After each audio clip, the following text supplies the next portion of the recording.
Bismillahirrahmanirrahim. Alhamdulillah. Wassalatu wassalamu ala Rasulillah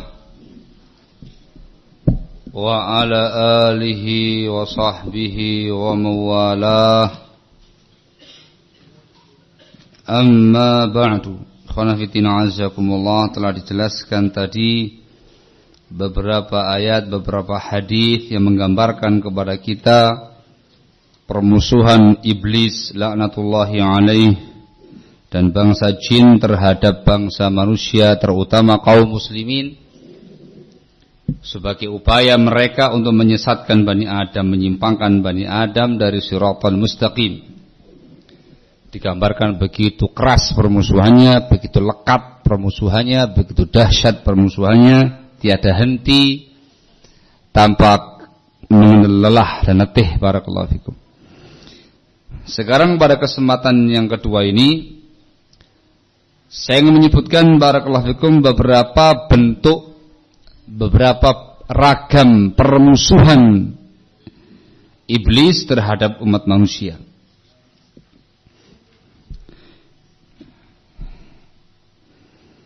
Perlu dipahami bahwasanya permusuhan iblis terhadap Bani Adam ini ragamnya sangat banyak. Mereka akan melakukan segala cara, segala upaya untuk bisa mengganggu, menyakiti, menyimpangkan Bani Adam. Yang pertama ya ikhwan, dan ini yang sangat berbahaya, ialah permusuhan dalam bentuk was-was. Syaitan memberikan was-was kepada para manusia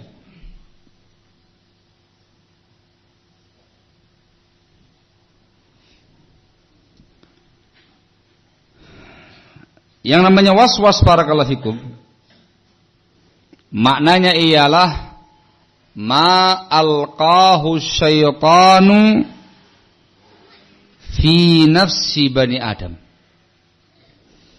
Apa yang dihembuskan oleh syaitan pada diri Bani Adam.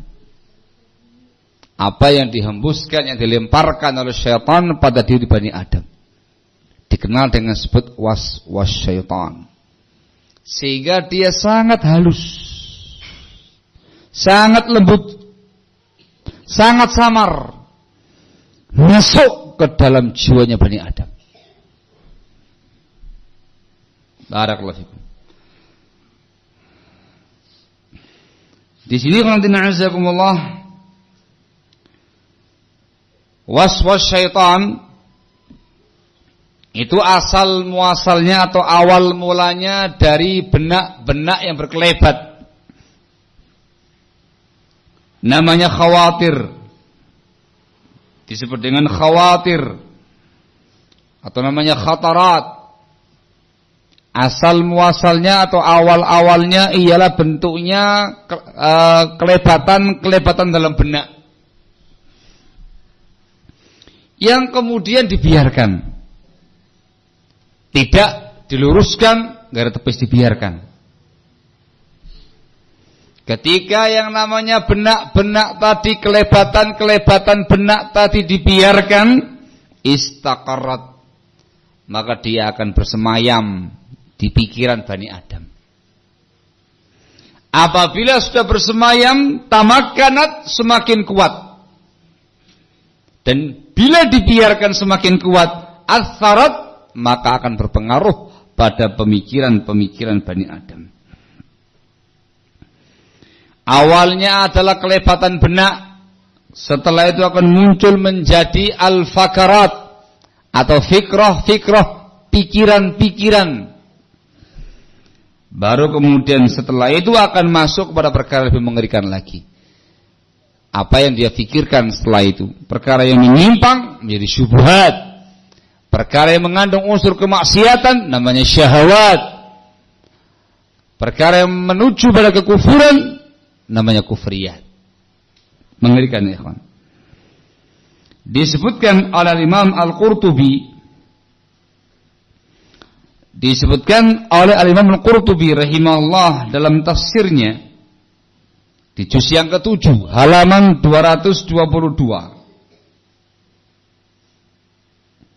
Beliau mengatakan fal khawatir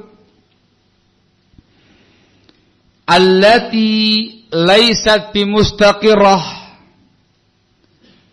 wala ijtalabatha syubhah fahiya allati tudfa'u bil i'radi anha wa ala mithliha yutlaqu ismul waswasah. Yang namanya khawatir, kelebatan-kelebatan di alam benak yang tidak bersemayam dan juga tidak disambar oleh syubhat, yang enggak bersemayam dan tidak disambar oleh syubhat, itulah kelebatan-kelebatan benak yang bisa dihilangkan dengan berpaling daripadanya. Ditepis akan hilang. Itulah yang disebut dengan yang namanya waswasah. Jadi itu masih awalnya, enggak ada masalah ya, Pak. Jadi yang namanya waswas yang kemudian tercela, waswas syaitan yang tercela ketika kelebatan-kelebatan tadi itu dibiarkan. Dibiarkan sampai bersemayam. Dibiarkan sampai dimakan oleh syubhat. Kuat, berpengaruh, kena syubhat, kena syahwat, atau kena pikiran-pikiran yang menyimpang. Maka waswas tadi masuk dalam perangkap-perangkap syaitan. Paham ya? Gambarannya ya, Pak. Antum tiba-tiba ada yang berkelebat. Sesuatu di benaknya antum berkelebat. Masya Allah ya. Manusia Allah yang menciptakan, jin Allah yang menciptakan, berkelebat. Matahari, bulan, bintang, bumi, semuanya Allah yang menciptakan. Berkelebat, seret. Lalu siapa yang menciptakan Allah Azza wa Jalla? Hati-hati ini. Muncul kelebatan begitu. Semuanya Allah yang menciptakan. Terus siapa yang menciptakan Allah Azza wa Jalla? Ini kalau antum tepis, dihilangkan, astagfirullahaladzim. Itu selesai ya kawan. Hanya semata-mata khawatir tudfa. Kelebatan yang diredam, ada masalah.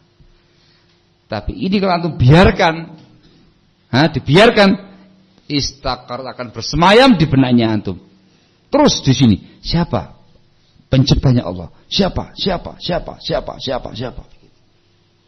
Antum biarkan semakin kuat, semakin menghujam, berpengaruh.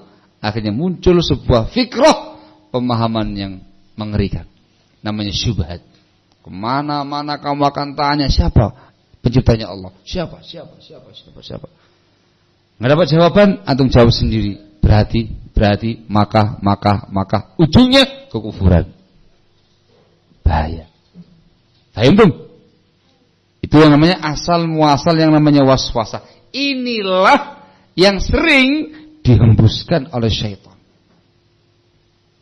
Yang dihembuskan waswas jelek. Mungkin waswas berbau syubhat, pemikiran yang menyimpang, atau waswas syahwat dalam bentuk syahwat.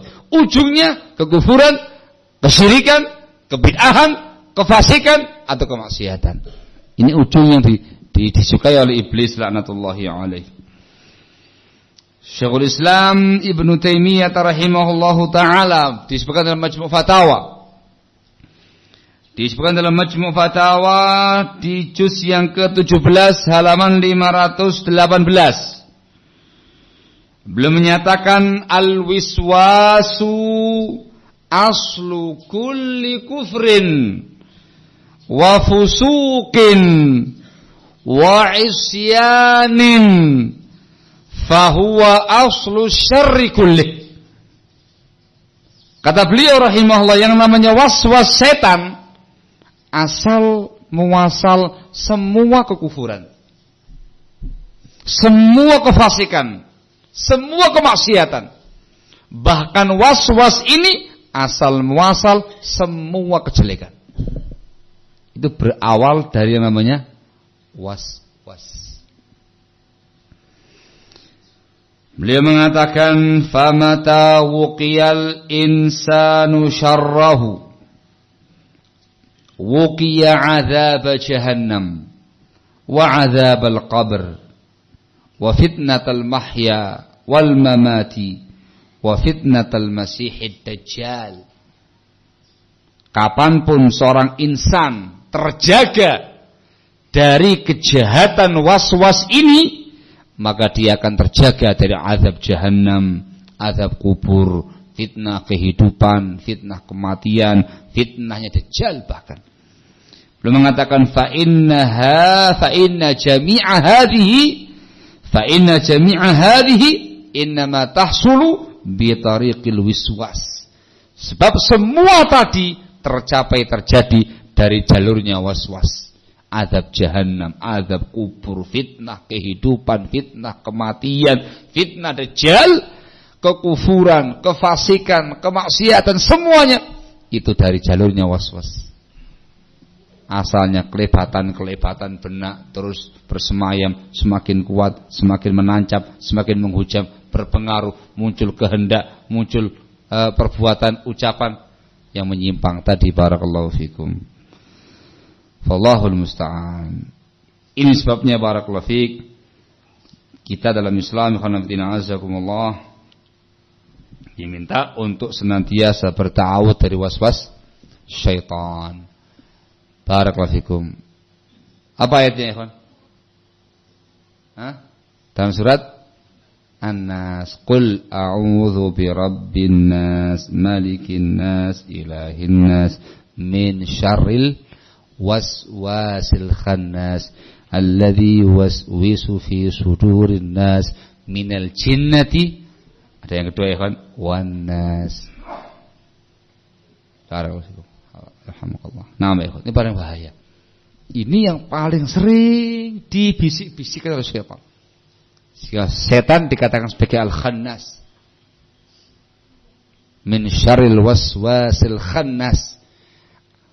Dikatakan sebagai khannas sebab kalau manusia itu lalai dari Allah Azza wa Jalla, dia menghembuskan waswasnya. Gitu ya. Ketika ingat Allah, zikir kepada Allah, doa, baca Quran, ibadah, dia akan bersembunyi. Khannas, sembunyi. Lupa lagi, gitu. Zikir lagi, sembunyi lagi. Demikian yang namanya setan. Min syarril waswasil khannas, yang memberikan waswas pada jiwanya manusia, waswas jin, dan ada juga yang kedua, waswasnya manusia. Barakallahu fikum. Ini yang paling bahaya. Sehingga ketika antum sudah mulai muncul kelebatan-kelebatan yang aneh-aneh, itu langsung diredam. Langsung ta'awud. A'udzubillahi minasyaitonirrajim. Ta'awud ya, ikhwan. Jangan dibiarkan. Jangan ditunggu-suburkan. Ujungnya nanti kalau bukan syubhat ya syahwat. Kalau bukan kufur ya syirik. Kalau bukan kufur syirik ya bid'ah. Kalau bukan bid'ah kefasikan, kemaksiatan, kemungkaran, kejelekan. Hati-hati. Dan ini jangan lupa ya, akan terus dilakukan oleh syaitan tadi sepanjang hidup kita. Barakallahu fikum. Disebutkan oleh para ulama kita ya ikhwan, al-muwaswisun thalatha. Ini sebagai faedah ya ikhwan, al-muwaswisuna lil muslimi thalatha. Ada 3 pihak yang memberikan waswas kepada kaum muslimin. 3 pihak yang biasa memberikan bisikan-bisikan waswas kepada kaum muslimin. 3 pihak ya kawan. Yang pertama ialah nafsuhu. Jiwanya sang muslim itu sendiri. Was-was dirinya sendiri. Allah Subhanahu wa ta'ala berfirman dalam Al-Qur'anul Karim di surat Qaf ayat ke-16. Allah mengatakan dalam firman-Nya, walaqad khalaqnal insana wa na'lamu ma tuwaswisu bihi nafsuh. Wa na'lamu ma tuwaswisu bihi nafsuh. Dan sungguh kami telah menciptakan manusia dan kami mengetahui apa yang dibisik-bisikkan oleh hatinya sendiri. Ada waswasatun nafs, was-was dirinya. Yang namanya was nafsi ya kawan, apa yang bergejolak di hatinya antum. Bisikan suara hati. Ini tergantung. Ini kalau suara hati yang baik jadi bagus. Yang dibahas ketika yang bergejolak dalam hati, was-was jiwa, kejelekan. Alhamdulillah dalam Islam, barakallahu fikum, selama itu masih dalam bentuk gejolak hati, suara hati, belum ada hukum. Baru ada hukumnya ketika terlontar dalam ucapan atau terwujud dalam amalan. Baru dihukumi. Disebutkan dalam hadis Bukhari Muslim. Dalam hadisnya Abu Hurairah radhiyallahu taala anhu, Nabi kita Muhammad sallallahu alaihi wasallam bersabda, "Innallaha tajawaza li ummati ma haddatsat bihi anfusuha ma lam ta'mal aw tatakallam." Ini rahmat ya Allah azza wajalla. Kata Rasulullah SAW, sesungguhnya Allah Subhanahu wa taala memaafkan umatku apa yang bergejolak dalam jiwanya, yang menjadi suara hatinya, dimaafkan, enggak ada hukum selama dia tidak berbuat atau berbicara. Kalau sudah keluar kata-kata dihukumi, tindakan dihukumi. Selama masih bergejolak, berkelebat dalam jiwanya antum, mengalami pergolakan jiwa di hati, luar biasa, antum meredam, itu nggak ada hukum. Sejelek apapun nggak ada hukum. Begitu terlontar, ceprot kita dihukumi dalam agama Islam. Atau bertindak dihukumi dalam agama Islam. Ininya Pak Ikhwan, di situ ada yang namanya waswasatun nafs, was-was dalam jiwa kita, gejolak batin, suara hati kita. Ketika ada yang jelek, langsung kamu tepis. Dan selama itu masih dalam was-was, tidak ada masalah. Kata Rasulullah SAW, barakallahu fikum, disebutkan dalam hadis Imam Ahmad dan juga Abu Dawud, dan disahihkan oleh Syekh Muqbil bin Hadi rahimahullah dari Ibnu Abbas radhiyallahu taala anhuma, kata Rasulullah SAW, alhamdulillahilladzi radda kaidahu ilal waswasah. Segala puji bagi Allah yang menolak tipu daya setan hanya sampai was-was saja, masih kelebatan batin saja, sehingga enggak ada masalah. Barakallahu fikum. Itu menunjukkan antum punya iman, antum punya keimanan, mengerti ini perkara yang enggak bagus. Antum melawan, ada pergolakan batin, antum meredam, enggak sampai terkeluarkan dalam ucapan atau perbuatan. Alhamdulillah, hanya semata-mata was-was hati, belum sampai perbuatan ataupun ucapan. Tapi segera kamu hilangkan, tepis, buang sejauh-jauhnya, sehingga hilang was-was hati. Ketika dibiarkan, semakin mantap, kuat, akan muncul perbuatan. Di sini dihukumi secara syariat, jelek. Atau terucap dalam ucapan, dihukumi secara agama, jelek. Dosa antum dapatkan, mungkin kufur, atau syirik, atau bid'ah, atau fasik, atau kemaksiatan, ataupun yang lainnya. Barakallahu fikum. Intinya, ini yang pertama, was-was hati. Masing-masing kita mengalami. Kalau bagus, lanjutkan ya Ikhwan. Kalau jelek jangan. Mungkin gak Ikhwan? Antum pernah mengalami enggak? Mengalami ya Ikhwan. Orang yang jelek enggak, tapi dia masih punya iman. Di hati ini, mau masuk rumahnya orang, sepi, ditinggal pergi mudik. Kayaknya di dalamnya nih full barang. Ada sepeda motor, ada sepeda ontel, kayak ada laptop segala macam. Wah, gejolak ini. Maling rak, gitu ya. Di sini masih ya, gejolak. Wah, kamu ngerti dosa ini, tapi waduh, saya butuh uang ini. Terus masih di hati, bergejolak di hati. Ketika antum tahan, antum meredam, antum buang, antum pergi, dapat pahala ya, Pak. Terus antum biarkan akhirnya bertindak, langsung antum lompat pagarnya, buka pintunya. Ayo, kamu maling. Loh, ketahuan antum sudah dosa. Kenapa? Sudah ada tindakan di situ. Walaupun gagal malingnya. Yang antum rencanakan dalam hati sudah terwujud dalam perbuatan. Antum dosa, jatuh dalam tindakan pencurian, niat mencuri, perbuatan mencuri, walaupun gagal pencuriannya. Hati-hati. Ini yang pertama, namanya waswasatun nafs. Yang kedua ya, yang memberikan waswas kepada dia adalah syayatinul ins, setan-setan bangsa manusia. Yang disebutkan dalam Al-Quran di An-Nas, alladzi yuwaswisu fi sudurin nas minal jinnati wan nas. Ya, Al-Khannas adalah orang yang memberikan waswas pada jiwa manusia dari kalangan bangsa jin dan bangsa manusia. Hati-hati. Ternyata di sana ada pihak manusia yang juga memberikan waswas, bisikan-bisikan jelek kepada yang lain. Mereka dikatakan sebagai syayatinul ins, setan-setan manusia. Dikarenakan jeleknya mereka, jahatnya mereka, mereka menggoda orang lain untuk masuk dalam penyimpangan mereka juga. Bentuknya gimana Ustaz? Masa manusia bisa ngasih was-was? Konkret. Kalau bangsa manusia konkret. Ahlul bid'ah, ashabul ahwa'i wal bid'ah, yang melemparkan kepada antum syubhat yang menyimpang, itu mereka perbuatannya, was-wasnya mereka ya kan.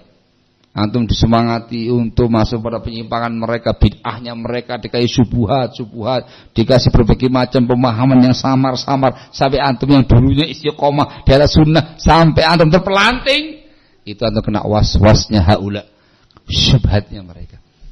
Juga dari kalangan ashabul ma'asi wa dzunub, yang dikenal sebagai orang yang fasik, yang fajir, ahli maksiat. Antum digodain terus sampai antum masuk dalam syahwatnya mereka. Antum terkena waswasnya haula.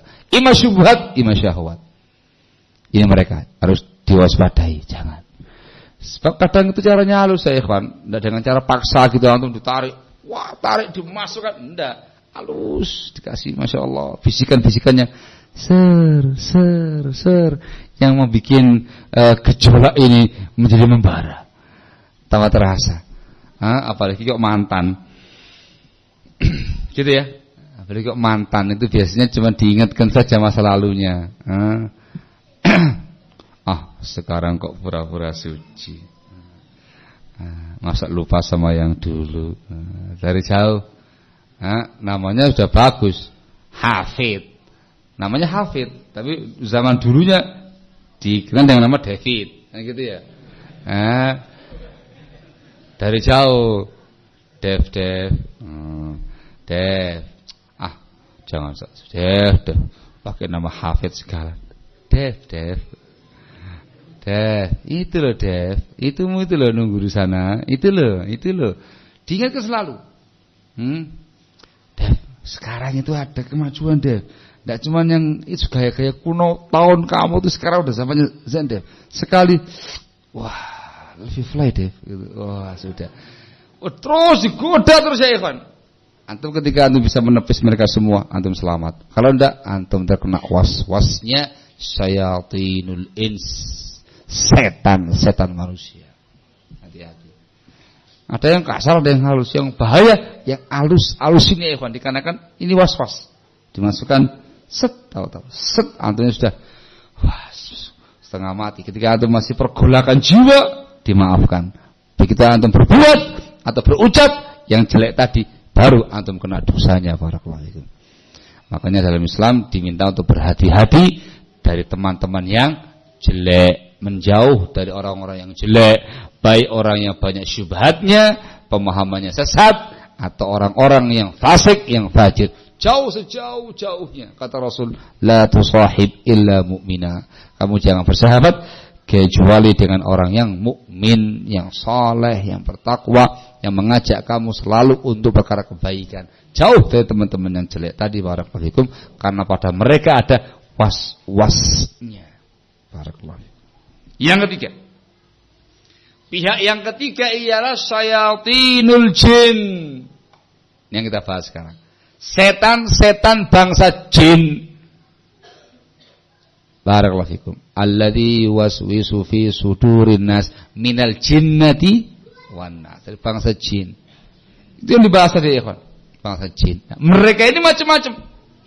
Di antara bangsa jin yang selalu memberikan was-was jelek kepada kita, satu, qarin. Jin qarin. Jangan lupa yang tadi ya, jin qarin. Selalu menghembuskan yang jelek-jelek. Barakallahu fikum. Yang kedua ialah iblis wa junuduh wa sarayah. Iblis, kemudian tentara-tentara iblis, pasukan-pasukan iblis dari anak keturunannya. Ada sebuah hadis ya ikhwan, dan dia sahih. Nabi kita Muhammad sallallahu alaihi wasallam memberitakan kepada kita bagaimana iblis ini mengirimkan pasukan-pasukannya, tentara-tentaranya kepada umat manusia untuk menyimpangkan mereka dengan was-wasnya. Disebutkan dalam Sahih Muslim dari hadis Jabir bin Abdullah radhiyallahu anhu, Rasulullah sallallahu alaihi wasallam bersabda, "Inna iblisa yad'u arsyahu 'alal ma'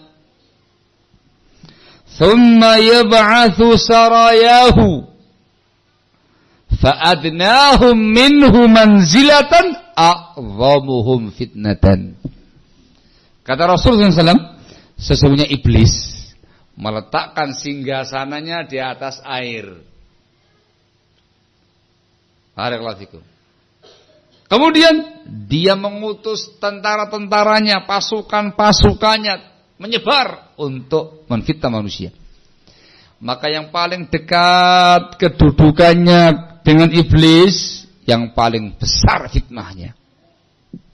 Paling besar fitnahnya. Dan fitnah yang paling disukai oleh iblis ialah yang berhasil memisahkan antara suami dengan istrinya. Dibikin kerutan rumah tangga, terus difitnah, was-was, sampai cerai. Wah, paling bagus. Disebutkan dalam keterangan tadi lanjutannya, dan itu panjang. Nah, mereka laporan kepada iblis. Wah, iblis, saya berbuat begini. Diam aja.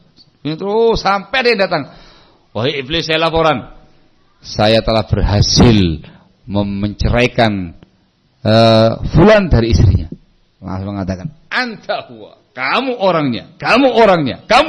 Sini, didekatkan sama iblis. Berarti kan luar biasa. Ada qarin yang selalu menyertai kita setiap hari, menghembuskan yang jelek-jelek sama kita, jin kafir qarin. Ada pula tentara-tentara iblis yang dipersiapkan, disebar luas ke semua umat manusia, perang tiap hari dengan was-was mereka, hembusan mereka, hembusan jelek, hembusan fitnah dan yang lain-lainnya. Ada lagi yang ketiga ya kawan, dari setan manusia, setan jin ya kawan, yaitu para setan-setan yang dikirim oleh tukang sihir, tukang teluh, tukang tenun. Setan-setan bangsa jin yang bersinergi, berta'awun bersama dengan dukun-dukun, tukang-tukang sihir tadi. Ya demikian. Tukang sihir kalau ingin menyihir seseorang, dia akan membaca yang namanya mantra-mantra jambi-jambi gitu, membuat simpul, tidak difasih saya, dibikin simpul-simpul, nanti dia akan mengutus jin-jin tadi untuk menyakiti, bahkan membunuh orang yang diinginkan. Datang sesuai dengan perintahnya, perintahnya sang tuan. Gitu. Ini semuanya menghembuskan fitnahnya, kejelekannya, was-wasnya kepada umat manusia.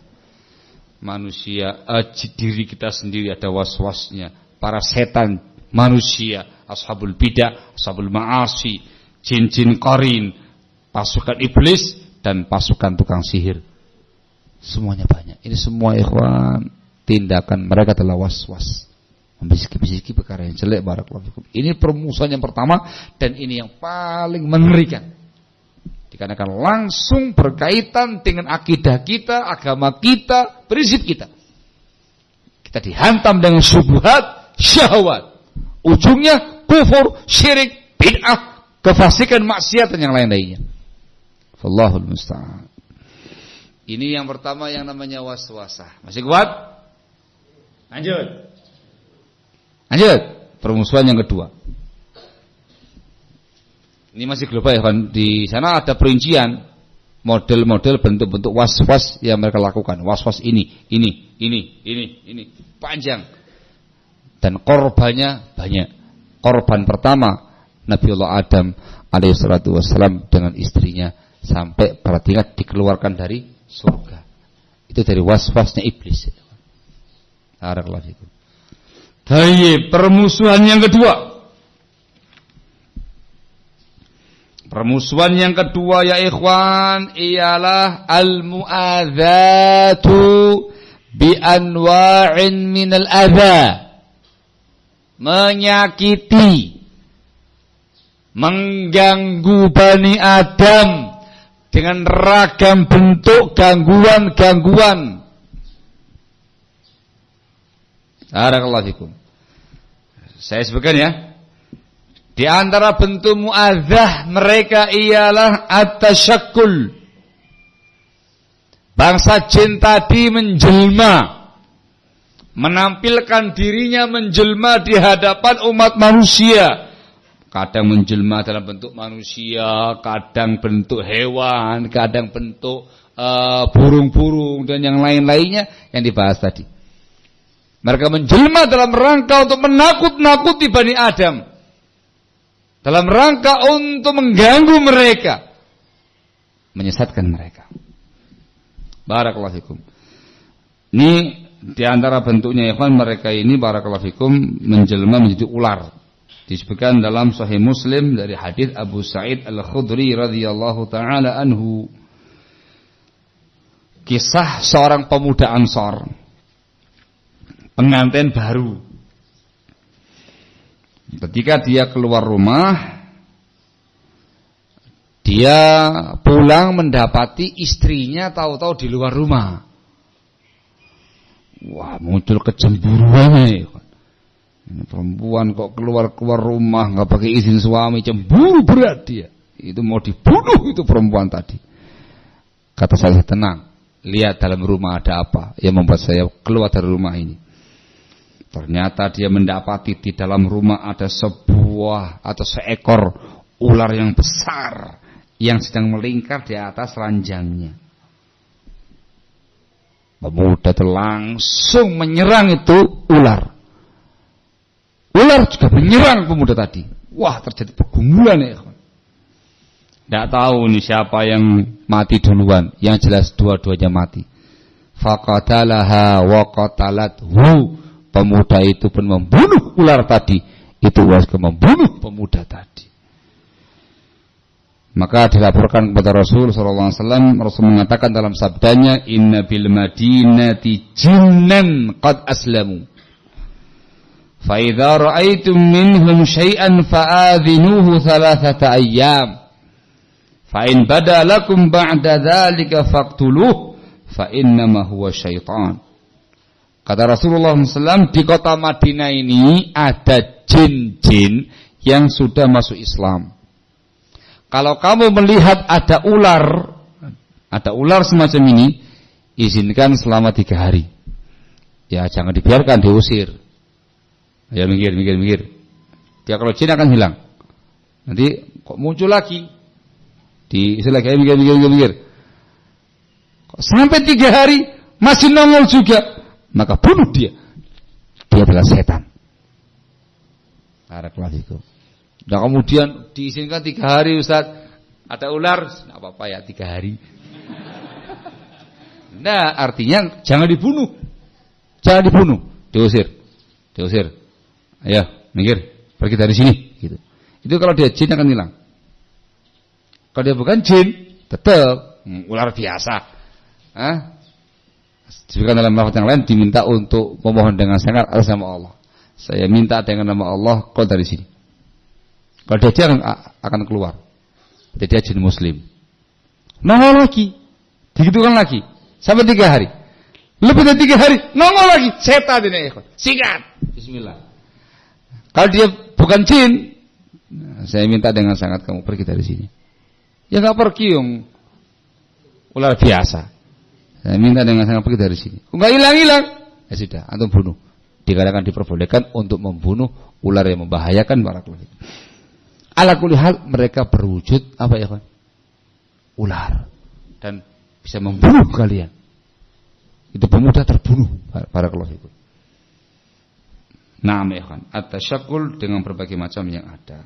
Kalau sekarang ini barakallahu fikum menakut-nakuti kaum muslimin, apalagi anak-anak kan gitu ya.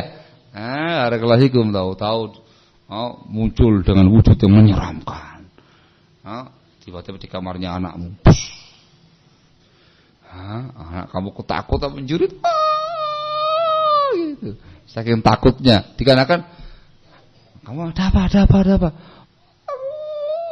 Ada apa? Itu di sana. Dia ada apa? Orangnya tuh nggak ngerti. Yang dinambahi cuma anaknya tok. Itu di sana. Dia nyuding arah jendela. Tutup jendelanya. Ada apa? Ada apa? Ada kepala doang. Kelihatan hanya kepala ya kan? Kepala saja nggak pakai jasad. Kepala, gitu ya. Dan jangan dibayangkan kepala yang normal, kepala yang menakutkan. Oh takut. Ada yang kadang muncul tahu-tahu. Tambah lagi yang kayak gitu ya kan? Tahu-tahu rambutnya panjang. Rambutnya panjang. Kayak siapa ya kan?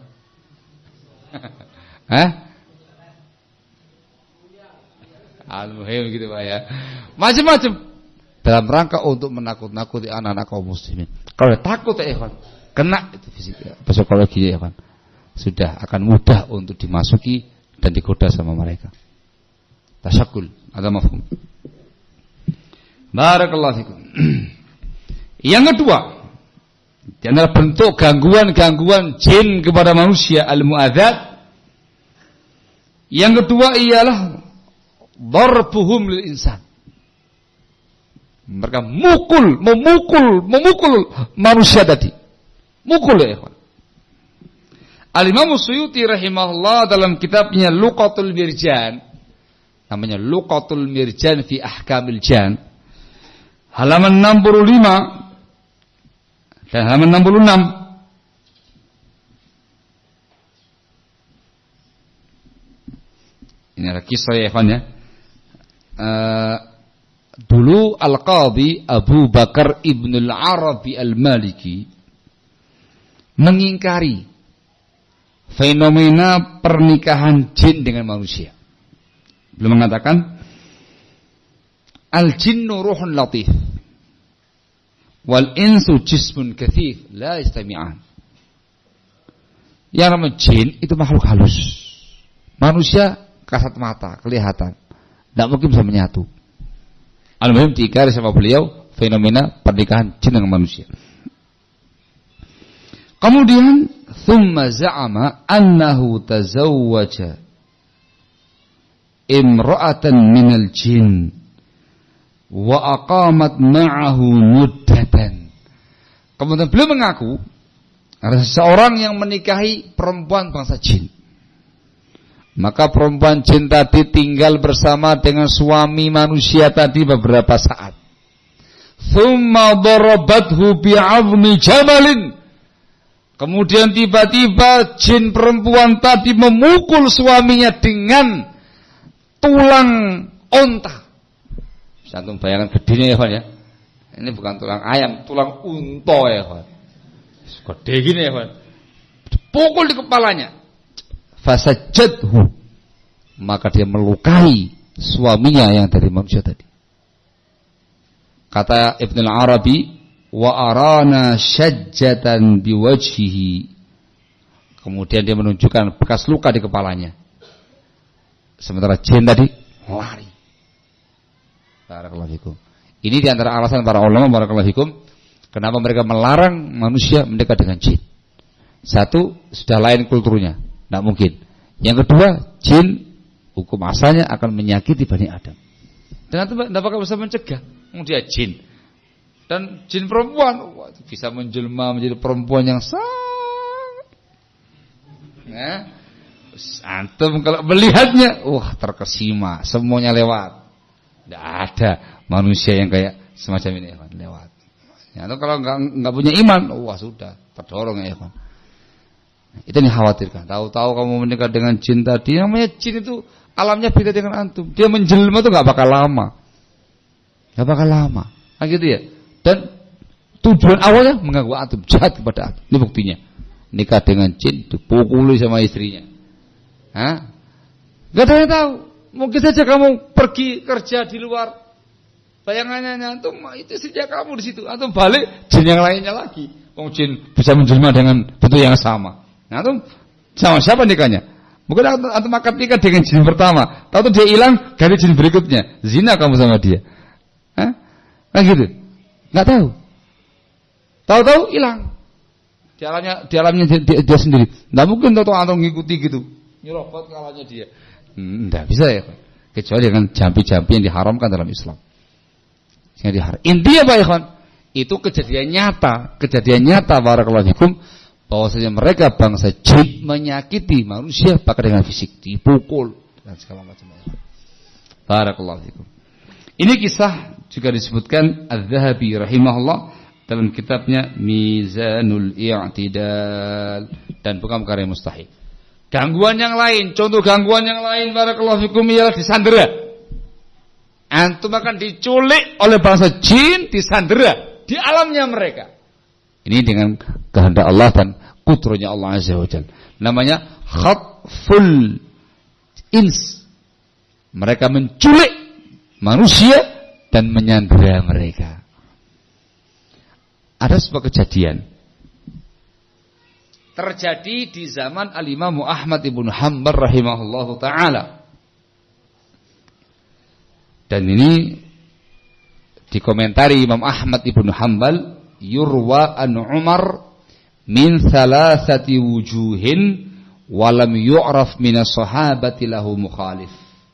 Diriwayatkan dari sahabat Umar dari 3 jalur dan tidak diketahui seorang pun dari para sahabat yang menyelisihi beliau. Juga disahihkan oleh Syekhul Albani rahimahullah dalam Irwaul Ghalil nomor hadis 1709.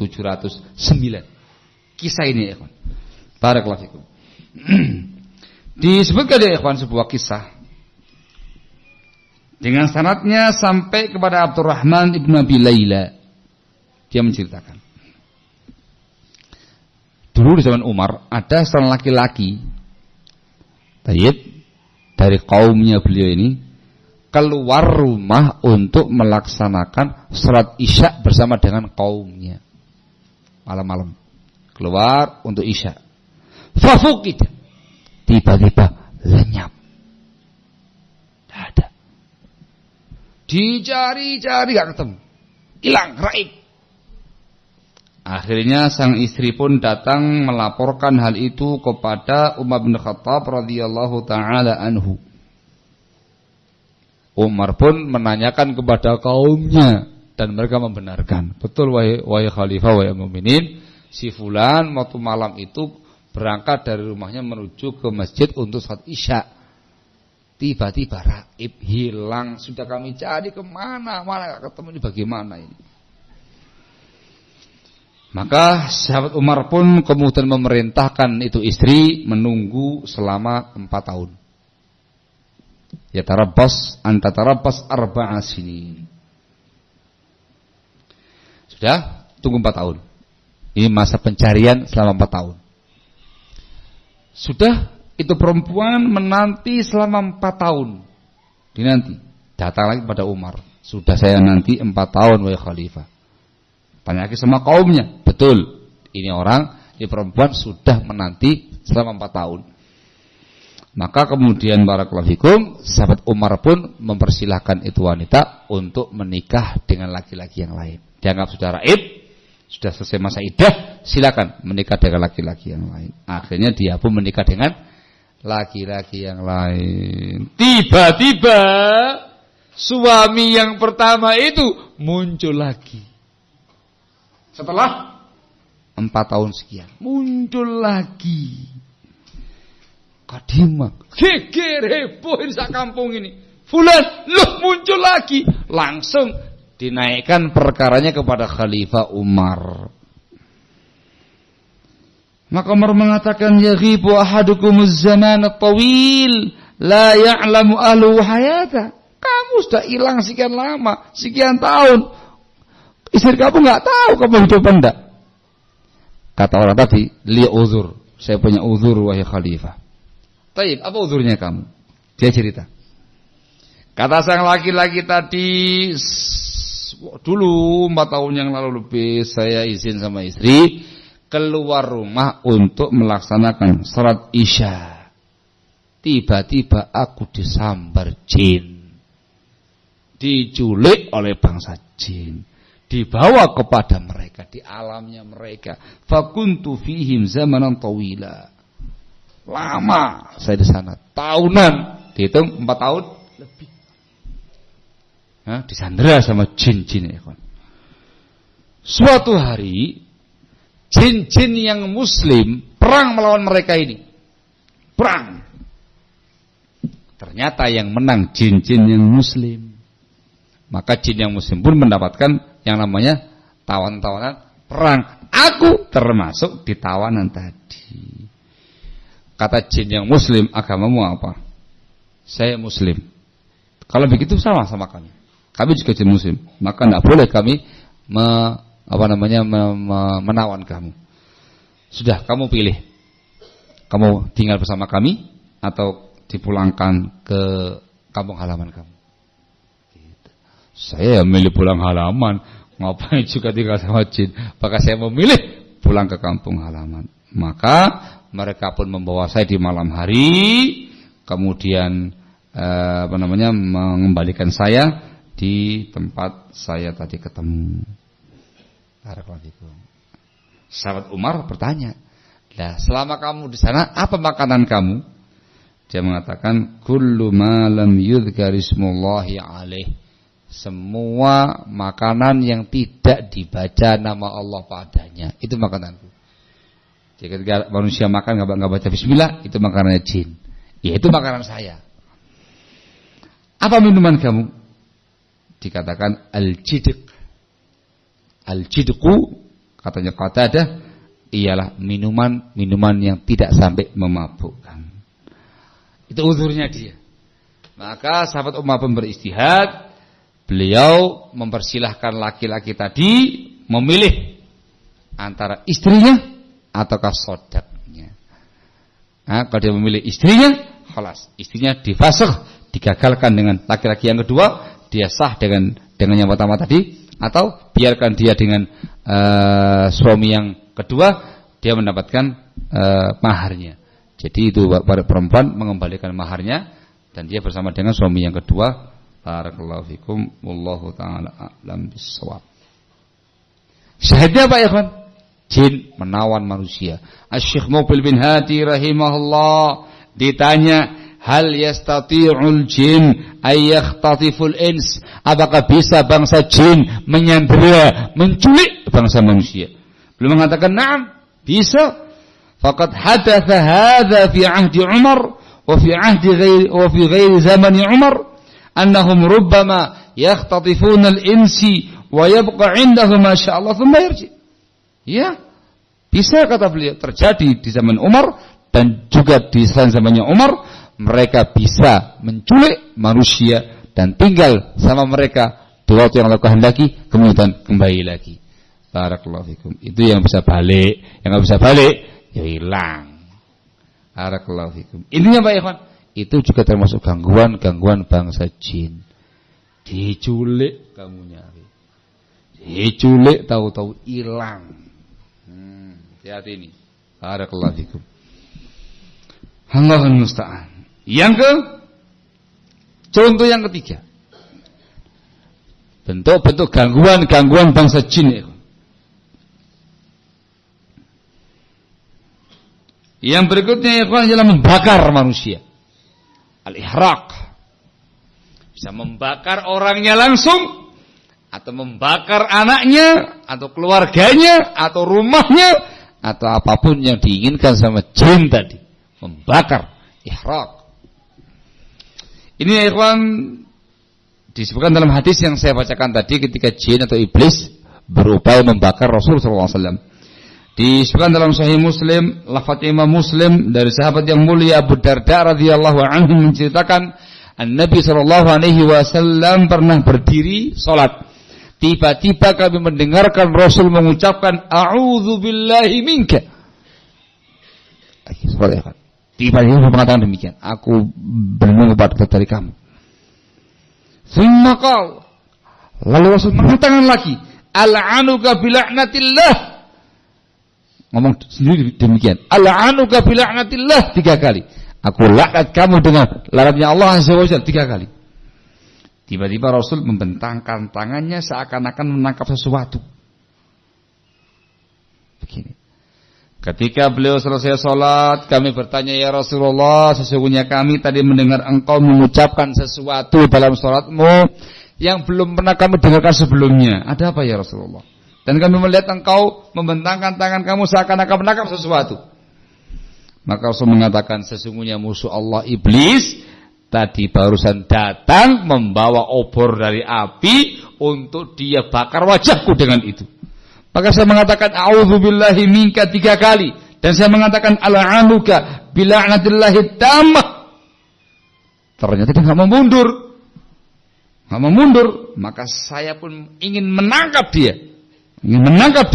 Kalau bukan karena doa saudaraku Nabiullah Sulaiman, niscaya pagi hari dia akan terikat di kota Madinah dan akan dimain-mainkan oleh anak-anak kota Madinah. Saya kan bawa obor api, Rasul diginikan, dibakar-bakar begini. Itu namanya ihraq. Di antara gangguan mereka membakar. Dan nyata di banyak kesempatan, di banyak tempat terjadi peristiwa itu, membakar. Di sini dibakar. Hah? Betul. Dibakar. Di Semarang dibakar. Di beberapa tempat dibakar. Ketika mereka begitu cuekel, sudah begitu keras bermusuhan kepada manusia, membakar. Mungkin memukul, mungkin membunuh, mungkin membakar. Barakallahu fikum. Itu sebenarnya gangguan-gangguan jin. Barakallahu fikum. Lanjut. Masih banyak lagi yang lain nih. Lanjut. Jam berapa zuhurnya? Pas. Masuk. Waduh. Nah, ini tak. Ini tadi kan membakar. Yang berikutnya nyolong duit. Nyolong duit. Itu ada riwayatnya. Baca dikira dongeng itu. Ini jin namanya apa, Evan? Jin tuyul. Ini juga ada nih, Evan. Nyolong duit. Bahkan nanti ada yang kemudian menyesatkan Bani Adam, membawa Bani Adam itu ke sebuah tempat sesungguhnya sampah, tempat-tempat yang kotor, tapi dibayangkan oleh jin tadi di sebuah tempat yang begitu hijau, begitu indah, dikatakan surga.